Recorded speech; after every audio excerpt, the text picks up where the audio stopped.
वरुण, जिसका ध्यान हवा में घूम रहे शब्दों पर था, वो अपना बचाव एक पल के लिए भी नहीं कर पाया था कि वरुण जोरों से चिल्लाया, छोड़ शैतान मुझे! उल्लू उसके पैर को पकड़े झाड़ियों से टकराते हुए उसे लेकर जंगल की तरफ बढ़ गया। वरुण अपने आप को छुड़ाने की कोशिश करने लगा। ये तो मेरी सारी हड्डियां तोड़ देगा, पर मैं क्या करूं? इसने तो मेरा पैर बड़ी मजबूती से पकड़ रखा है। वहीं दूसरी ओर छत को छू रही उस अग्नि के पास बैठा वो कंकाल, जिसने अपनी शक्ति से सब देख लिया था, वो अब एकदम से अपनी जगह से खड़ा हो गया था और एक तरफ पड़ा काला कंबल हवा में उड़ते हुए उसके कंकाल पर लिपट गया था। मैं आ रहा हूँ, ये शैतान उल्लू तुम्हारा कुछ नहीं बिगाड़ पाएगा। और इधर प्रकाश, लोकेश, अंकित और हवलदार जो तेजी से भागे जा रहे थे, उन्हें शैतान उल्लू की भयानक कर्कश आवाज अपने कानों में सुनाई दे रही थी। उधर देखो, उस उल्लू ने अपने पंजों में उस वरुण को पकड़ा हुआ है। हम तो भागते हैं, और चलो अच्छा है, ये उल्लू उसे खाकर अपना पेट भर लेगा और हमारी जान बच जाएगी। वहीं अंकित, जो उनके पीछे आ पहुंचा था, वो घबराते हुए बोला, क्या ये वरुण तुम दोनों का साथी नहीं है? नहीं तो वो हमारा साथी नहीं है। पर तुम कैसे जानते हो? क्या वो तुम्हारा साथी है? नहीं, शायद वो पुलिस वाला है। हवलदार टाइगर, जो इनके पीछे आ पहुंचा था, वो फुर्ती से बोल उठा, वो पुलिस वाला नहीं है। अगर होता तो उसके हाव भाव से ही मैं उसे पहचान जाता। तो कौन है ये बंदा जो खुद को मुसीबत में डाले बैठा है?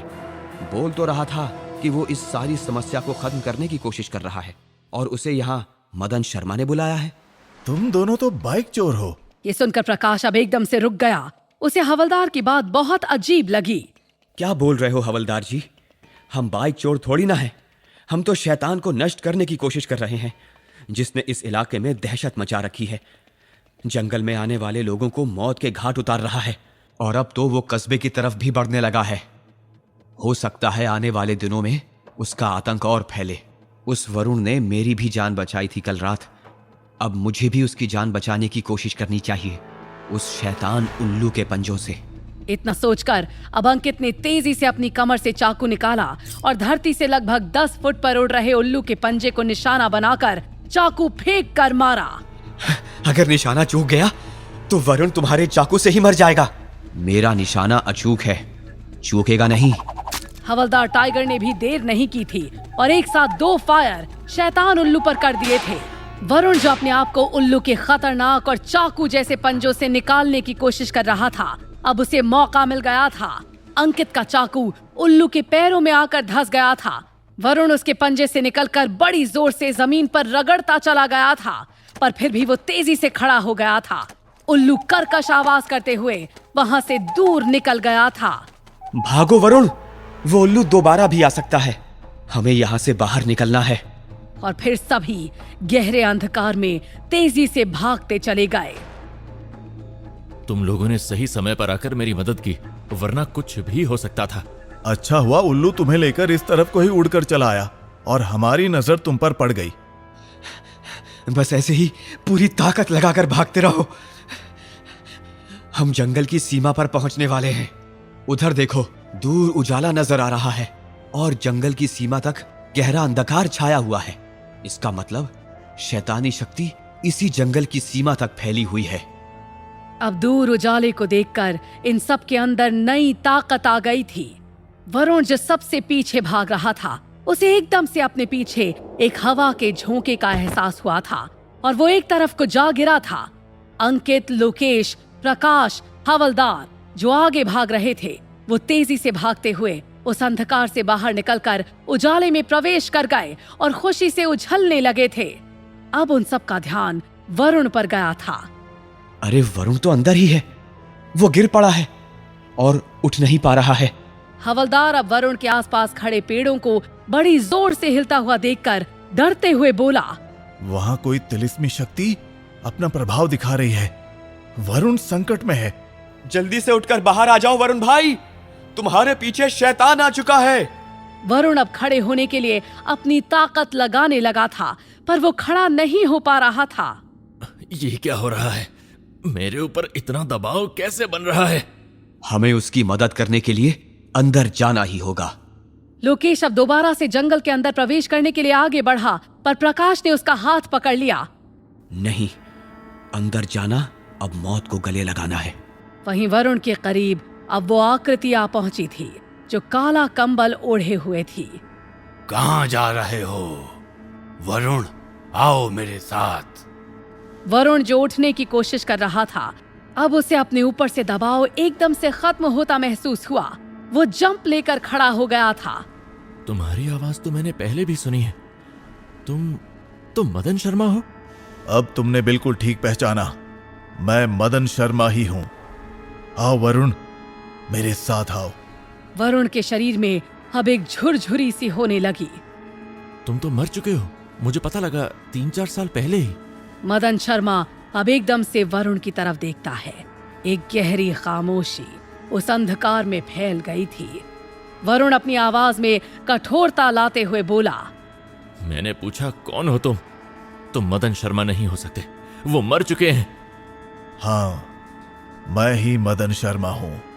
मैं मरकर भी जिंदा हूं, पर अब मुझे जिंदा होना है और इसमें तुम मेरी मदद कर सकते हो। आओ मेरे साथ। वरुण उसकी बात का मतलब नहीं समझ पाया था। क्या कहना चाहते हो? तुम मरकर भी जिंदा हो या मरकर दोबारा जिंदा होना चाहते हो? तुम्हें अभी ज्यादा कुछ जानने की आवश्यकता नहीं है। चलो मेरे साथ, सब कुछ समझ जाओगे। यहां खड़े रहना मुसीबत को बुलाने जैसा है। मुसीबत? कैसी मुसीबत? मुझे तो इस वक्त तुम ही सबसे बड़ी मुसीबत नजर आ रहे हो। अब मदन शर्मा बेहद अजीब तरीके से वरुण की तरफ देखने लगा था। तुम मर चुके हो, उसके बावजूद भी तुमने मुझे फोन करके यहां बुलाया। क्या उद्देश्य है तुम्हारा? क्या करवाना चाहते हो तुम मेरे हाथों? जिंदा होना चाहता हूं, इसलिए मुझे तुम्हारी मदद चाहिए। अच्छा, तो तुम मर चुके हो, फिर मेरे सामने जिंदा कैसे खड़े हो? हटाओ अपने ऊपर से ये कंबल, मुझे तुम्हें देखना है। नहीं, मैं इस काले कंबल को नहीं हटा सकता हूं। अच्छा, पर क्यों?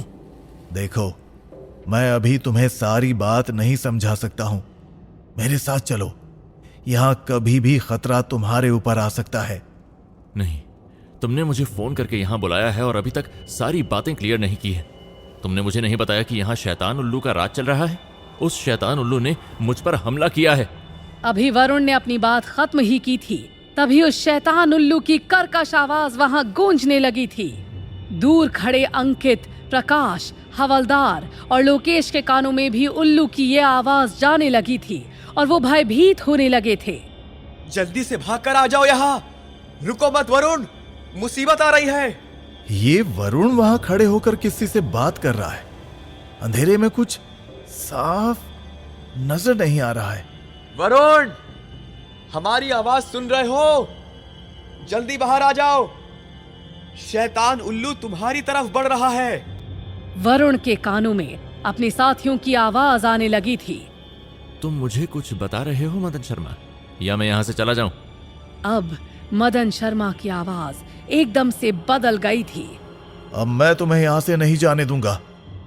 पर अभी वो कुछ करता कि इससे पहले ही पेड़ों के बीच से शैतान उल्लू तेजी से मदन शर्मा के ऊपर झपट गया। मदन शर्मा तेजी से अपनी शक्ति से हवा के झोंके की तरह उस जगह से हटकर एक तरफ निकल गया था। शैतान उल्लू अब दोबारा से उसके पीछे गया, पर मदन शर्मा तेजी से अपनी शक्ति का इस्तेमाल अब उल्लू पर करने लगा था। ये अच्छा मौका है, मुझे यहाँ से निकल जाना चाहिए और पहले मुझे समझना होगा कि ये सब चल क्या रहा है। वरुण अब उस जंगल में फैले गहन रात्रि अंधकार की छाया से बाहर की तरफ भागने लगा। वहीं शैतान उल्लू अब तेजी से वरुण के पीछे आने लगा, पर वो उजाले में प्रवेश नहीं कर पाया और वहीं से पलटकर घने जंगल की तरफ लौट गया था। वहीं मदन शर्मा काले कंबल को ओढ़े अब जंगल की सीमा तक आया और दूर भागकर जाते इन सभी को देख रहा था। फिर वो भी हवा के झोंके की तरह वहां से निकल गया था। आखिर क्या है मदन शर्मा का राज? जानने के लिए सुने अगला एपिसोड।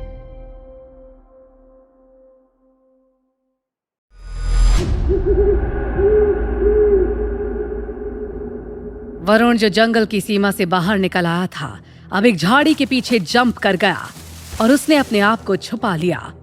अंकित जो सबसे आगे भाग रहा था पीछे मुड़कर बोला, अरे वो वरुण कहाँ गया? अभी तो हमारे पीछे ही था। अब एक पल के लिए सभी पीछे मुड़कर देखने लगे थे और उन्हें दूर जंगल में उड़ता वो खतरनाक उल्लू नजर आया और उसे देखकर फिर से वो सब तेजी से भाग पड़े। ये वरुण कहाँ गायब हो गया? वो उस अंधेरे से बाहर आ गया था। मैंने उसे देखा था बाहर आते हुए। मुझे लगता है गड़बड़ हो गई है। वो उल्लू शायद उसे ले गया। कैसी बात कर रहे हो? वो अंधेरे से बाहर आ गया था और पीछे ही तो भाग रहा था। अब मुझे पता लगाना होगा कि आखिर चल क्या रहा है। ये उल्लू और मदन शर्मा दोनों एक दूसरे के दुश्मन हैं। ये बात तो मैं समझ चुका हूं, पर मदन शर्मा ने कहा कि वो मर चुके हैं, तो इस वक्त वो मेरे सामने जिंदा कैसे खड़े हैं?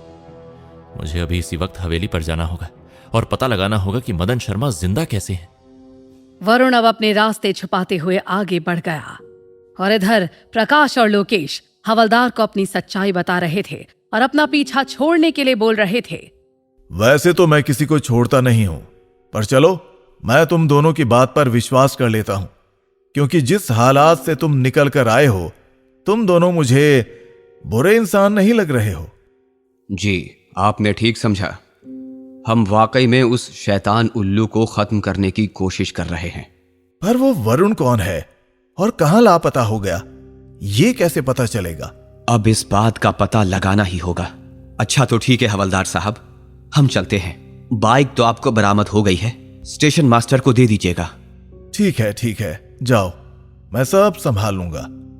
अब वो सभी अपने अपने रास्ते निकल गए थे और इधर वरुण इस वक्त मदन शर्मा की हवेली की दीवार के पास खड़ा था और अंदर जाने की हिम्मत जुटा रहा था। एक बूढ़ा जो पागल लग रहा था वहां से गुजर रहा था। वो वरुण को देखकर बोला, क्या देख रहे हो? अंदर मौत तुम्हारा इंतजार कर रही है। वरुण एक तरफ से आई उस आवाज को सुनकर तेजी से पीछे घूमा। कौन हो तुम? मैं कौन हूं? मैं बूढ़ा भिखारी हूं और यहीं रहता हूं। उस पेड़ के नीचे बैठा रहता हूं। वरुण उस भिखारी को ऊपर से नीचे तक देखते हुए बोला, तुमने क्यों कहा कि मौत मेरा अंदर इंतजार कर रही है? क्योंकि इस हवेली में शैतानों का राज है। मैंने खुद देखे हैं शैतान, काली शक्तियां इस हवेली में घूमती रहती हैं। मदन शर्मा को जानते हो? मदन शर्मा का नाम सुनते ही जाने उस बूढ़े को क्या हुआ, वो अजीबो गरीब तरह से वरुण को देखते हुए दूसरी तरफ जाने लगा। सुनो, मैंने कुछ पूछा है, जवाब देकर जाओ। मदन शर्मा मर चुका है, अब जो है वो तो वही जाने। बूढ़े की बात पर वरुण अब कुछ सोचने लगा और फिर जंप लेकर दीवार पर चढ़ गया। उसने नीचे आंगन की जमीन में हर तरफ देखा था। यहाँ जमीन पर कोई ना कोई काली शक्तियों का तिलिस्म तो फैला हुआ है और मुझे इस तिलिस्म में पैर नहीं रखना है। उसने अपने बैग से रस्सी निकाली और उसमें हुक बांधकर खिड़की से अंदर फेंका। तभी एक तरफ से आई आवाज ने उसे रोक दिया और वो कोई और नहीं बल्कि प्रकाश था जो इस वक्त वहां आ पहुंचा था। मुझे पूरा विश्वास था कि तुम यहीं आओगे। हमें चकमा देकर वहां से निकल आए थे। हाँ, आना पड़ा था क्योंकि तुम्हारे साथ वो पुलिस का हवलदार था। हो सकता था वो मुझे बाइक चोरी के आरोप में थाने में बिठा लेता और मेरा कोई मूड नहीं था थाने में बैठकर समय बर्बाद करने का।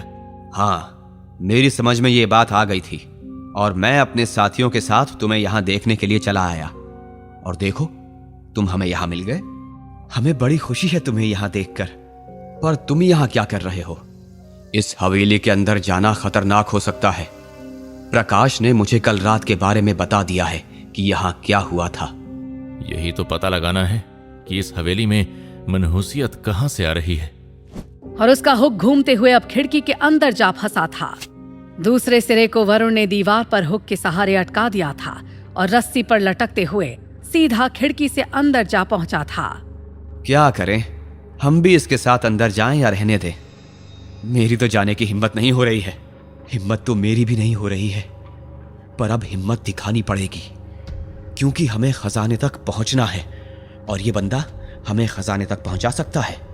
तुमने बिल्कुल ठीक कहा, तभी तो हम इसे ढूंढते हुए यहां आए हैं और अब इसे हम धोखे में रखेंगे ये बोलकर कि हम इसका साथ दे रहे हैं शैतान को खत्म करने में, पर हमारा असली मकसद होगा खजाने को हासिल करना।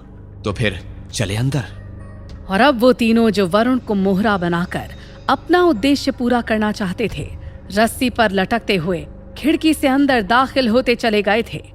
दूसरी तरफ मदन शर्मा, जो अपने खंडहर वाले तहखाने में आ बैठा था, अब अपने सामने जल रही अग्नि में मंत्रों का उच्चारण करते हुए जानवरों का रक्त डालने लगा था।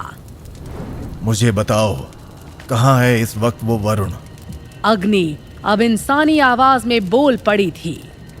वरुण इस वक्त तुम्हारी हवेली में प्रवेश कर चुका है। वे तुम्हें वहां ढूंढने गया है। ये क्या कह रहे हो? वो मुझे ढूंढने के लिए हवेली पर गया है? नहीं, वो मुझे ढूंढने के लिए नहीं गया है, क्योंकि उसे पता है कि मैं इस वक्त जंगल में हूं। तब तो वे तुम्हारी वास्तविकता जानने की कोशिश कर रहा है और शायद वे इसमें सफल भी हो जाएगा। नहीं, ऐसा नहीं होगा। मैं उसे ऐसा करने से रोक दूंगा। तुम ऐसा नहीं कर सकते हो, क्योंकि अभी सूर्य का प्रकाश चारों तरफ फैला हुआ है। तुम इस जंगल की सीमा से बाहर नहीं जा सकते हो। मुझे कुछ तो करना होगा। मुझे अपनी सारी शक्ति का इस्तेमाल करना होगा और इस रात्रि अंधकार का विस्तार अब अपनी हवेली तक करना होगा। तभी मैं वहां इस दिन के उजाले में जा सकता हूं। अग्नि अब ये बात सुनकर बड़ी जोर से ठहाका लगाने लगी। तब तो तुम्हें अपनी बहुत सारी शक्ति खत्म करनी पड़ेगी और हो सकता है शैतान उल्लू तुम पर हावी पड़ जाए। उस शैतान उल्लू से तो मैं बाद में निपट लूंगा, पर कहीं इस वरुण ने कुछ गड़बड़ कर दी तो सब कुछ खत्म हो जाएगा। मुझे उसे रोकना ही होगा। और अब उसने अपनी मंत्र शक्तियों का इस्तेमाल शुरू कर दिया था। दूसरी तरफ वरुण अब एक कमरे में आ पहुंचा था, जहां उसे जमीन पर एक तिलिस्म बना हुआ दिखाई दे रहा था। ये क्या बना हुआ है? लगता है यहां जादू टोना किया गया है। इसके पास मत जाओ, मुझे ये खतरनाक लग रहा है। हमें दूर से ही इसे नष्ट कर देना चाहिए। पर यह है क्या? कुछ समझ में नहीं आ रहा। ये बीच में मिट्टी से बना उल्लू रखा हुआ है, इसे यहाँ क्यों बनाया गया है? कहीं ऐसा तो नहीं कि वो शैतानी उल्लू यहीं से शक्ति प्राप्त कर रहा हो? हमें इस प्रतिमा को नष्ट कर देना चाहिए। ठीक कह रहे हो, हमें इस तंत्र को खत्म करना ही होगा। अब वरुण ने एक तरफ से भारी सामान उठाया और उसे मिट्टी के उल्लू पर फेंक दिया, जो कि तिलिस्म के भीतर बना हुआ था। पर अब वरुण के ऐसा करते ही वरुण को खुद को बचाने के लिए एक तरफ छलांग लगा देनी पड़ी थी, क्योंकि वो भारी सामान वापस उसी की तरफ आ गया था। बाल बाल बचा। लगता है इसे नष्ट करना इतना आसान नहीं है। कोई तो तरीका होगा। वरुण अब अपने बैग से चाकू निकाल लेता है। ये चाकू हर तिलिस्म को काट सकता है और ये इस तिलिस्म को भी नष्ट कर देगा। तो फिर इंतजार किस बात का है? इसका भी इस्तेमाल करके देख लो। वरुण अब सधे हुए कदमों के साथ आगे बढ़ा था और उसने चाकू को बड़ी तेज रफ्तार से मिट्टी के उल्लू की गर्दन के ऊपर घुमा दिया था। उल्लू की मिट्टी की गर्दन कटकर एक तरफ जा गिरी थी और खून की धार बह पड़ी थी। जल्दी से पीछे हट जाओ, कुछ गड़बड़ होने वाली है। जैसे ही वो सब पीछे हुए, उस तिलिस्म में आग लग गई और वो जलकर नष्ट हो गया था। दूसरी तरफ मदन शर्मा, जो अपनी शक्ति से रात्रि का विस्तार करने ही वाला था, अब उसके दिमाग में एक जोर का झटका लगा था। नहीं, ये नहीं हो सकता है। मेरी हवेली में उल्लू की प्रतिमा को नष्ट कर दिया गया है। तभी अग्नि की आवाज फिर से गूंज उठी। ये तो अभी शुरुआत है। वे वरुण तुम्हारी सारी मेहनत पर पानी फेर रहा है। मदन शर्मा ने अब अपने कंकाल की एक उंगली तोड़कर अग्नि में डाल दी और तांत्रिक मंत्र का उच्चारण करने लगा। इसी के साथ एक तिलिस्मी हाथ वहां प्रकट हो गया। वो हाथ बोला, क्या आदेश है मेरे मालिक? जाओ, वरुण मेरी हवेली में जहां है उसे वहीं रोक दो, जब तक कि मैं वहां ना पहुंच जाऊं। जैसी आज्ञा। और वो हाथ तेजी से उस खंडहर से बाहर निकल गया था। इस वरुण के चक्कर में मुझे अपनी एक उंगली गंवानी पड़ी। इसे मैं नहीं छोड़ूंगा। आखिर क्या करना चाहता है मदन शर्मा? जानने के लिए सुने अगला भाग।